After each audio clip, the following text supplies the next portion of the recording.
बिस्मिल्लाहिर्रहमानिर्रहीम। अस्सलाम वालेकुम बच्चों।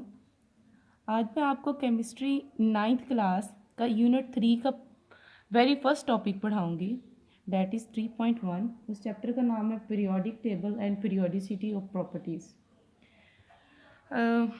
आपको पता है, आप पहले भी 2 चैप्टर पढ़ चुके हैं। इसमें आपको पता है कि पूरी केमिस्ट्री जो हम पढ़ते हैं इसमें जो टोटल एलिमेंट्स होते हैं वो 118 एलिमेंट्स होते हैं।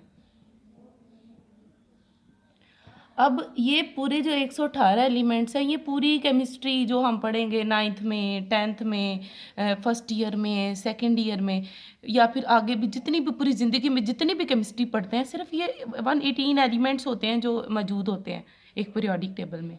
आपको पता है पीरियोडिक टेबल में एलिमेंट्स काफ़ी सारे हैं, 118 एलिमेंट्स हैं। लेकिन ये जो चैप्टर है ये इन 118 एलिमेंट्स के रिलेटेड सारे एलिमेंट्स से रिलेटेड नहीं है। ये तब थे जब बड़े फ्यू एलिमेंट्स डिस्कवर हुए थे। बहुत कम पहले बहुत कम एलिमेंट्स डिस्कवर हुए, 9 हुए, फिर 63 हुए, फिर 90 के राउंड अबाउट हुए, फिर अब आके जो लेटेस्ट एलिमेंट्स जो डिस्कवर हुए हैं वो that is 118 elements are discovered. यहाँ पर बड़े सारे साइंटिस्ट आए, उन्होंने आके बताया कि भाई यहाँ पर तो इतने एलिमेंट्स आ गए हैं, अभी तो 9 आ गए हैं, अभी तो 63 आ गए हैं, अभी तो इतने एलिमेंट्स आ गए हैं। और उनको उन्होंने अरेंज किया according to their atomic mass. उनके एटॉमिक मैस की बुनियाद पर साइंटिस्ट आए और उन्होंने एलिमेंट्स को अरेंज किया। अब एलिमेंट्स को अरेंज करना क्यों? हम लोगों की बेटर अंडरस्टैंडिंग के लिए एलिमेंट्स को हमेशा अरेंज किया जाता है, ताकि हम लोगों की जो स्टडी है वो ईजियर हो जाए। अब एक 118 एलिमेंट्स हैं, उनकी प्रॉपर्टीज़ अलग हैं, केमिकल प्रॉपर्टीज़ अलग हैं, फिजिकल प्रॉपर्टीज़ अलग हैं। तो सबसे पहले जो साइंटिस्ट आया डैट इज़ डुब्राइनर। ये डुब्राइनर ने एलिमेंट्स को जो डिस्कवर किया, उसने एलिमेंट्स को अरेंज किया। डुब्राइनर ने उसने 3 एलिमेंट्स के ग्रुप्स लिए, 3 एलिमेंट्स के सेवरल ग्रुप्स ले लिए, बहुत सारे ग्रुप्स लिए। उसमें पहला जो ग्रुप था, इसमें इसने ट्राइड का क्या है, डुब्राइनर साइंटिस्ट का नाम है, ट्राई का मतलब होता है 3। इसने क्या किया था, 3 एलिमेंट्स को अरेंज किया था। इसने 3 एलिमेंट्स को अरेंज किया according to their atomic mass. Atomic mass की बुनियाद पर इसने 3 एलिमेंट्स के कई ग्रुप लिए, उनको क्या कर दिया, अरेंज कर दिया। इसने कहा कि यहाँ पर इसने एक एलिमेंट लिया कैल्शियम। मैं आपको एक एग्जांपल देती हूँ। कैल्शियम, आपको पता है, इसने बताया कि कैल्शियम का जो नंबर है वो क्या है, 40 है। उसके बाद मैं इसको रेज कर देती हूँ थोड़ा सा।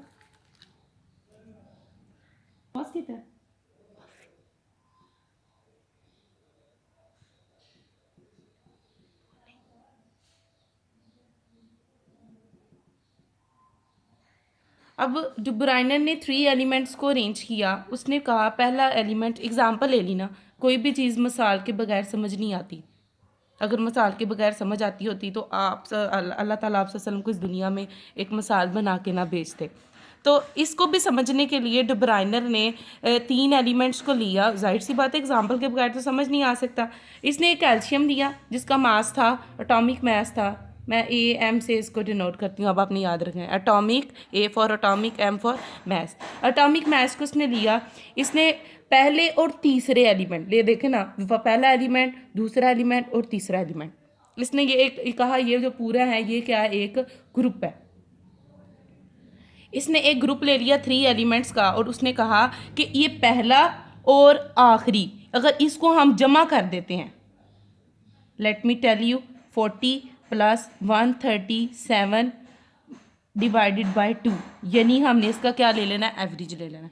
जब हम इसका एवरेज लेंगे तो इसका एवरेज आ जाता है 88। इसका एवरेज आ जाता है राउंड अबाउट करके, राउंड ऑफ करके। तो यहाँ पर उसने कहा कि ये जो दोनों एलिमेंट का एवरेज होगा ना, वो बीच वाले एलिमेंट का होगा। उसका मैथ नंबर पता है या नहीं पता, ऑटोमेटिकली उसका क्या हो जाएगा, उसका मैथ नंबर आ जाएगा। कैल्शियम और बेरियम दोनों को प्लस करना है और 2 से डिवाइड कर देना। इसका मतलब ये पहली और आखिरी वैल्यू का क्या आ गया है, एवरेज आ गया।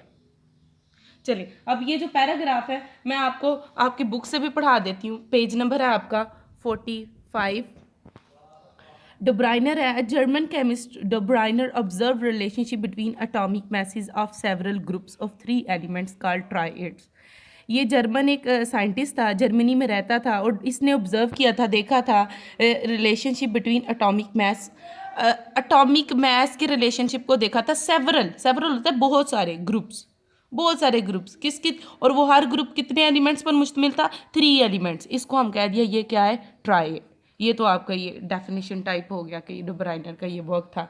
In these group the central और मिडल, सेंट्रल ये जैसे स्ट्रोंटियम इधर क्या है, सेंट्रल एलिमेंट है। इसने क्या किया, सेंट्रल और middle element had atomic mass average of other 2 elements. उसने कहा जो मिडल वाला एलिमेंट होगा वो अदर 2 एलिमेंट का क्या होगा, एवरेज होगा। आपको पता है एवरेज कैसे लेते हैं, जितने भी वैल्यूज होती हैं उनको प्लस करके उनको डिवाइड कर देते हैं 2 से, तो फिर एवरेज आ जाता है इसका।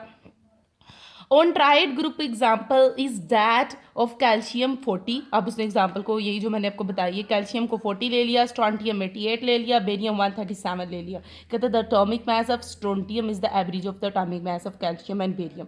कहते हैं इसमें जो स्ट्रोंटियम है वो कैल्शियम और बेरियम का क्या है, एवरेज है। Only a few element could be arrange in this way. अब इसके आगे ड्रॉबैक्स। अब डे ब्राइनर जो था, आज हम आपको पता है जो मॉडर्न पीरियोडिक टेबल है वो तो ऐसा नहीं है, 3 एलिमेंट्स तो उसमें हम कभी भी नहीं करते, सपोज करते। तो इसमें भी ड्रॉबैक्स थे। इसका जो काम था डे ब्राइनर का, यानी ये जो सारी बातें मैंने आपको डे ब्राइनर के बारे में बताई हैं, ये इतनी एक्यूरेट नहीं थी, ये इतनी ठीक नहीं थी। इसकी अरेंजमेंट जो उसने किया, ये जो इसका तरीका था, ये जो इसका वे था अरेंज करने का एलिमेंट्स को, ये ज़्यादा अच्छा नहीं था। इसको भी ज़्यादा एक्सेप्टेंस नहीं मिली क्योंकि इसने एलिमेंट्स को अरेंज किया according to their atomic mass. That's why ये जो डे ब्राइनर था इसका भी ये बहुत बड़ा ड्रॉबैक था कि इसने एलिमेंट्स को सही तरह से अरेंज नहीं किया।